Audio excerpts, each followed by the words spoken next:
Welcome to the chaos sector. We return to the Matrix. I think we all can agree that the plan has been, and will always be, to do everything possible to prevent Trump from being reelected. We've seen the madness, and we've pointed it out in the last episode. The MSNBC panel claiming the motive of the shooter was irrelevant, alluding to Trump reaping what he had sown over the last 8 years, trying their best to cover up the truth and failed miserably at doing so. But we've decided to look into the inner workings of the attempted assassination. When the news broke, we initially weren't going to investigate because, well, we already know why it was attempted. But there were a few oddities that pulled us towards the incident. As you know by now, we focus on the oddities and get to the bottom of it, such as the Secret Service and their mental lapses, which appeared intentional, the claims that authorities were notified about the shooter on the roof prior, the shooter and his identity, and someone who appeared a bit too calm while gunshots were flying around. First, we addressed the claims that the shooter was a 20-year-old named Thomas Matthew Crooks. Now, Thomas Matthews was born in September of 2003, which meant during the time of that donation he hadn't turned 18 yet. Some have stated that he couldn't donate to a political party at 17. Well, we checked that are exceptions that allow minors to donate to political campaigns and organizations. The first thing that came to my mind was Thomas was 13 years old when Trump was elected president in 2016. So within 8 years, he started to involve himself in politics, registered as a Republican, and decided to attempt an assassination of Donald Trump in 2024? A lot can happen in 8 years, but let's look at what has been discovered about Thomas. Quote, for Thomas Crooks, the suburban Pittsburgh nursing home where he served meals and washed dishes for $16 an hour was another solitary corner of a nearly invisible life. He was polite but distant, a former coworker said, ate lunch alone in the break room and rarely spoke with anyone. But as Western Pennsylvania geared up last week for the boisterous spectacle of hosting a rally for former President Donald J. Trump, Mr. Crooks approached his bosses with a request. Law enforcement officials said he wanted to take Saturday off. He told them he had something important to do. It was one of the few hints to emerge so far that the 20-year-old engineering sciences graduate was planning to become a political assassin. A week after Mr. Crooks opened fire at the rally and was killed by the Secret Service, his ideology and motives remain a vexing question for investigators and the people who crossed paths with him. In dozens of interviews, former classmates, teachers, and neighbors said they still could not square their memories of Mr. Crooks, an awkward, intelligent teenager who liked to tinker with computers and spent his weekends playing video games, with the image of the stringy-haired gunman at the rally, armed with his father's AR-15 style rifle as he clambered onto a rooftop and took aim at the former president. Mr. Trump suffered an injury to his ear, and 3 spectators were wounded, one of them fatally.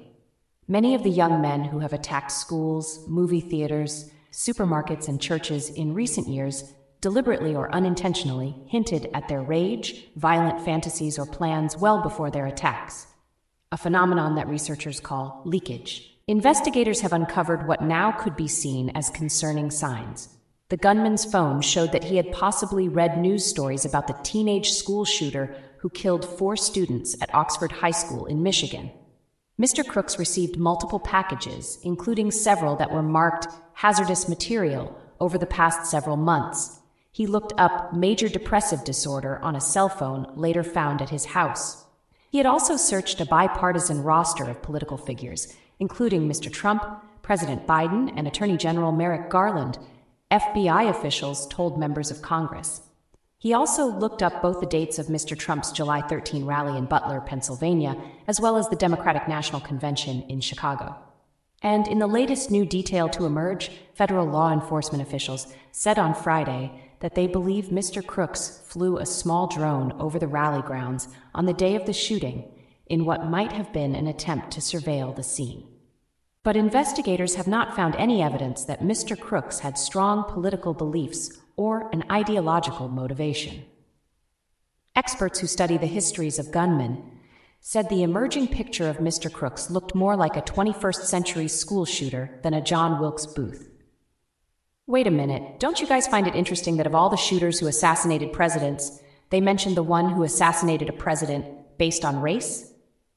We've said this over and over. This is all about race, my friends, but let's continue. Quote, when somebody attacks a president, our gut instinct is to say, that must be politically motivated, said James Densley, a founder of the Violence Project, which has compiled a comprehensive database of mass shootings. What we might be seeing here is this was somebody intent on perpetrating mass violence, and they happened to pick a political rally, unquote. Mr. Crooks was a registered Republican, though records show he also donated $15 to a progressive cause on the day of Mr. Biden's inauguration in January 2021. Again, something is not adding up here. So Thomas was 18 years old that year, registered as a Republican in that same year of 2021 during the Biden administration. Is there any records of him donating any money to a conservative cause? How about donating to any local Republican politicians in Pennsylvania? Apparently nothing exists. And you know why this seems odd? Well, we'll make sense of it later. But let's continue. Voting records show his mother is a Democrat, and his father and older sister are libertarians.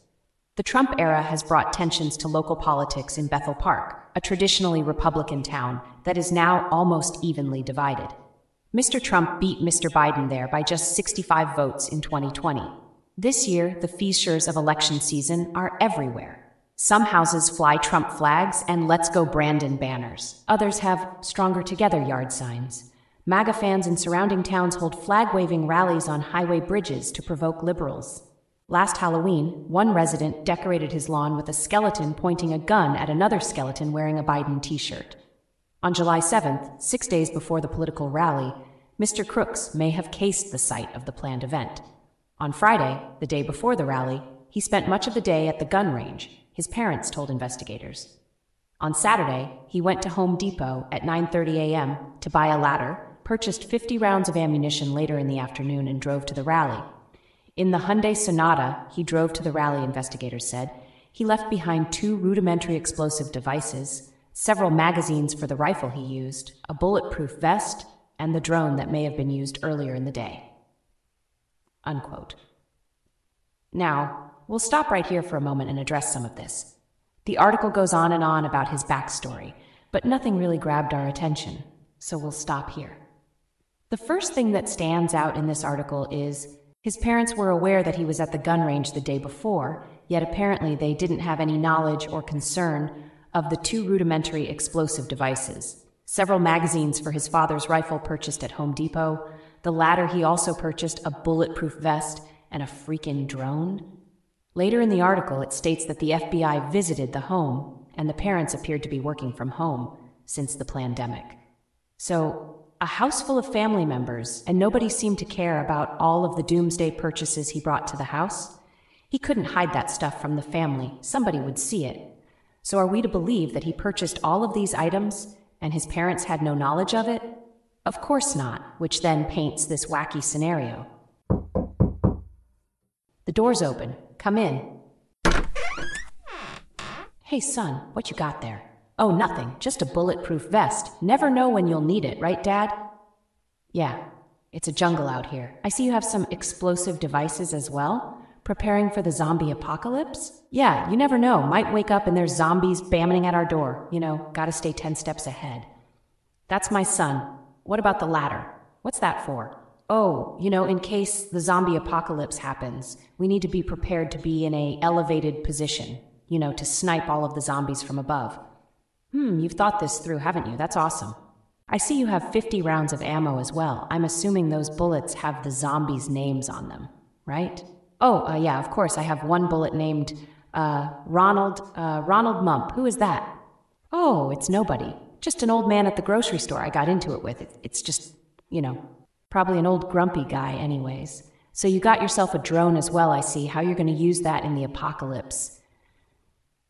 Oh, it's like in the movies. I'm going to use the drone to surveil the neighborhood, you know, so we can preemptively strike. That way we won't get ambushed. This will come in handy big time. Hey, Dad, I'm not going in for work tomorrow. I'll be, training for the doomsday. There's a rally Trump is holding in town. I figured I'd just, you know, kind of scope the scene, like pretend everyone there are zombies. It will be great training. What do you think? Sounds good to me, but remember to breathe slowly while you're aiming. Helps with concentration and your precision. Oh yeah, thanks, I'll remember that. Son, we need more brave young men like you in the world. You've made me proud. Ah, Dad, come on, don't cry. Yeah, sounds insane, but how else would that household interact? Because those items are not for school projects. Nonsense. They are claiming there wasn't a motive discovered, yet it slips out right in the article. So how isn't there a motive, you ask? Well, just like the previous episode, the MSNBC panel is claiming there are motives to assassinations, yet they're not relevant. But they are admitting that there is a motive. And within that same segment, they also claim that there isn't a motive confirmed yet. 1 minute the motive is irrelevant, then the next minute the motive hasn't been confirmed. So if you claim the motive is irrelevant, then by saying that it's irrelevant, everyone knows, it's politically motivated. And of course that would be Democrats versus Republicans. Yet, also claim that the FBI hasn't discovered a motive yet, which just scribble scratches all over the investigation board. In other words, what the hell are you saying? 1 minute there's a motive that's not relevant, then the next there hasn't been a motive confirmed, which contradicts the claim that a motive was confirmed but isn't relevant. So there's scribble scratching all over the fucking board.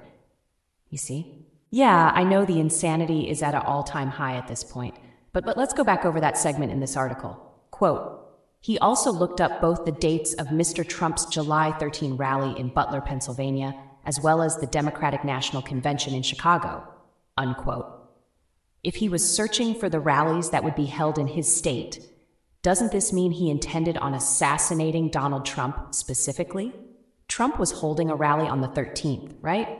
I think they included the Democratic National Convention and Joe Biden and even Merrick Garland to make it appear that it wasn't just about Trump.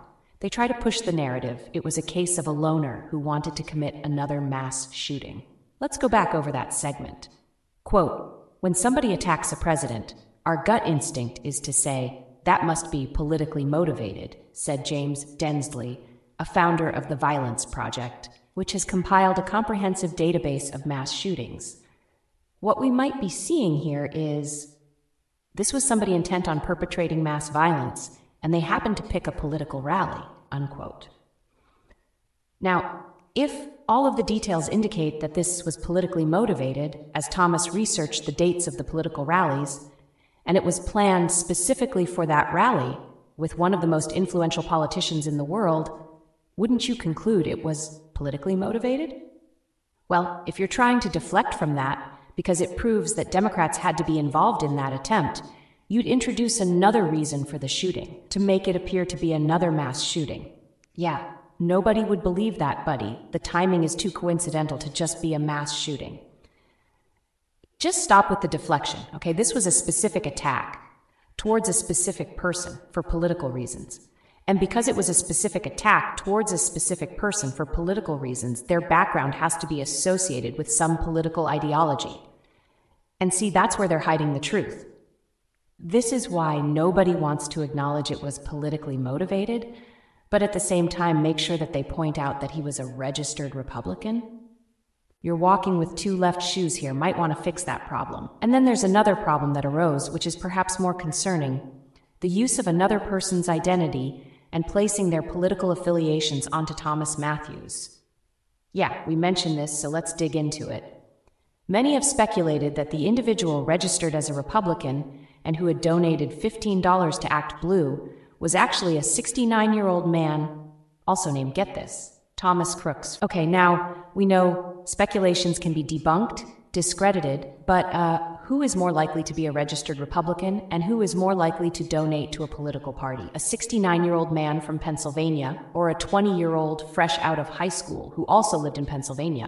Well, a 69-year-old is far more likely to be politically involved in that aspect, such as donating to organizations, even though he's of the opposing party.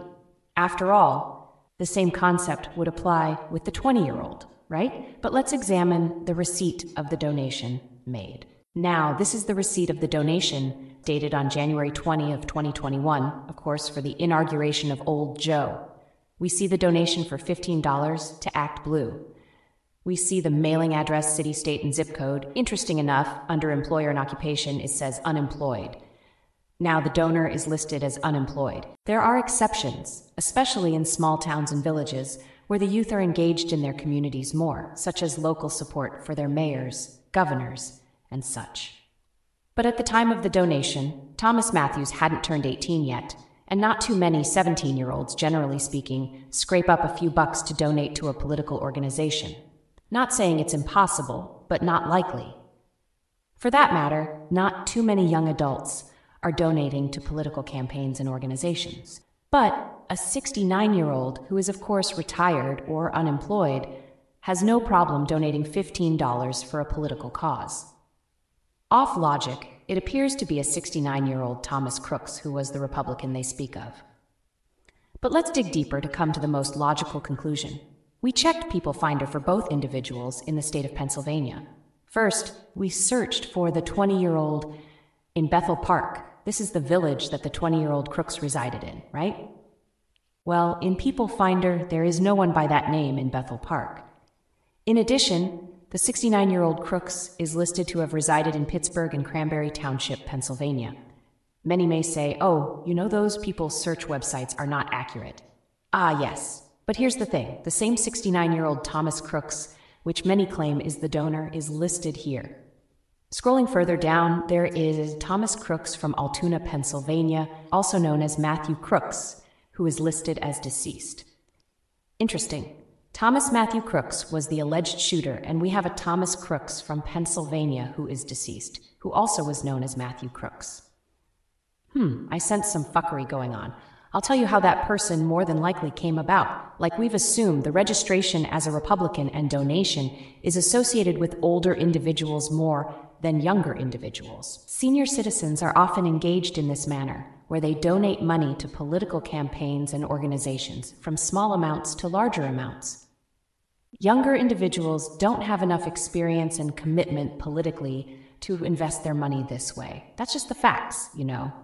So based on this common activity, many people didn't believe that the 20-year-old was running around politically engaged in that manner. So they started searching for other individuals named Thomas Crooks from Pennsylvania, and guess what popped up? That's right, this 69-year-old. Now the key to this, many would dispute, is the address and zip code listed on the receipt of the donation doesn't match that of the 69-year-old. But wait 1 minute, my friends, we have conflicting information out here. Let's look at a screenshot from Twitter claiming it was the 20-year-old. Okay, we blurred the info of the user out, although many may know who that person is by now. It says, quote, the 69-year-old lives in Cranberry Township. Google the zip code Cranberry Township. Now look at the zip code for the $15 donation and Google the zip code for the kids' high school. I could prove this for you by posting the unredacted address, but I'm not doxing. Unquote. Well, if we look at the zip code for the $15 donation on the receipt, it says 15102, right? And the city is Pittsburgh, okay? Now we searched the zip codes in Pittsburgh, and guess what? 15102 is not, I repeat, is not one of them. Here are the zip codes in order in the 1500 region. As you see, there isn't a 15102 zip code in Pittsburgh. Now that's one problem. Next, we search Bethel Park's zip code and Cranberry Townships. All right, Bethel Park's zip codes are listed. Well, look at that. Bethel Park has a zip code of 15102. That's odd, don't you think? We'll come back to that. Let's check out Cranberry's zip codes. Okay, there's only 2 zip codes in Cranberry, as you see. Now, what have we concluded here? Have you figured it out yet? Let me help you put it together. The zip code listed on the receipt of the donation doesn't match the city of the individual giving the donation. Pittsburgh does not have a zip code of 15102, but Bethel Park does. Yet Bethel Park is not the donor's city listed on the receipt. It's Pittsburgh. And guess who resided in Pittsburgh? That's right, the 69-year-old Thomas Crooks. What we have is a forged document with the wrong zip code listed for the city of the donor. And it's ironic because the Twitter user claims the zip code of the 69-year-old Thomas Crooks doesn't match the zip code of the donor's zip code on the receipt. Yet that very zip code doesn't match the city on the receipt. Now the mailing address is in Bethel Park, and the zip code, but the city in which that mailing address and zip code should be in, is not. This is bonkers, out of this world. In conclusion here, the 20-year-old Thomas Matthews Crooks is not a registered Republican. He never donated money to Act Blue. That was the 69-year-old Thomas Crooks, who has resided in Pittsburgh at some point, which is listed as the city on the receipt, and someone forged the mailing address and zip code of the 20-year-old Thomas Crooks on that receipt, thinking they could pull a fast one on those who knew there was something fishy about the claims of the shooter being a registered Republican.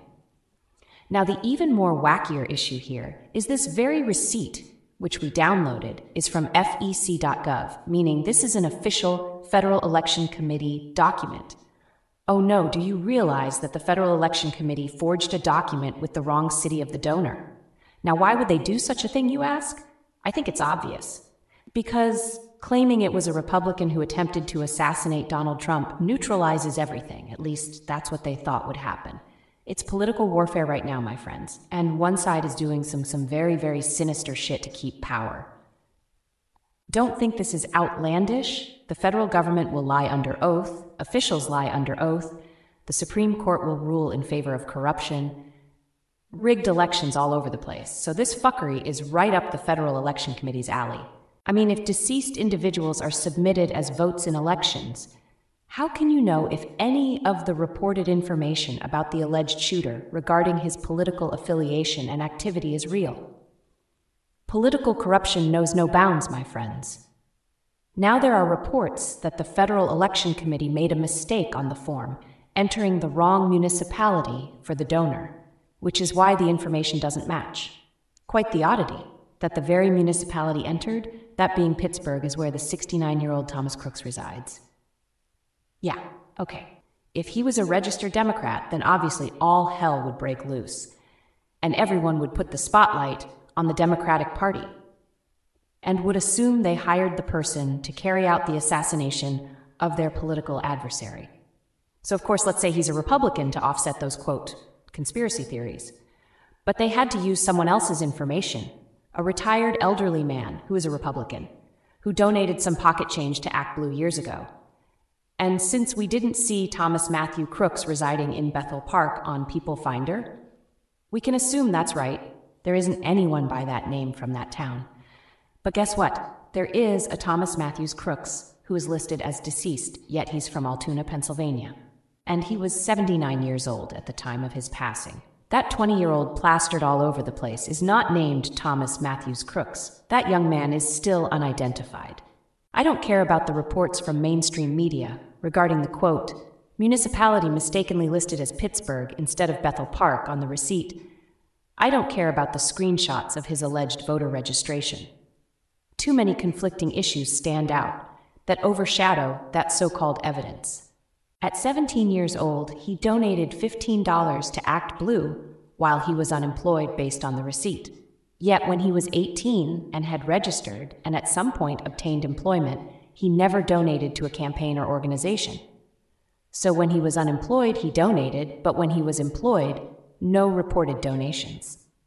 That's odd. It would be interesting to find out more information on the Thomas Crooks from Pittsburgh, because there are claims that he is a Republican. Others claim he was a Democrat. Nevertheless, it's more likely that this Thomas Crooks is the one who donated to the organization. He was able to stockpile all his weaponry, and his family never noticed anything. It is reported that he used his father's rifle. He bought a bulletproof vest, 50 rounds of ammunition, a drone, and had handmade explosives, and nobody saw anything. Yeah, right. I believe he was the patsy, some kid from a small town, as the face of the failed assassinator when the real culprits were surrounding Trump that day.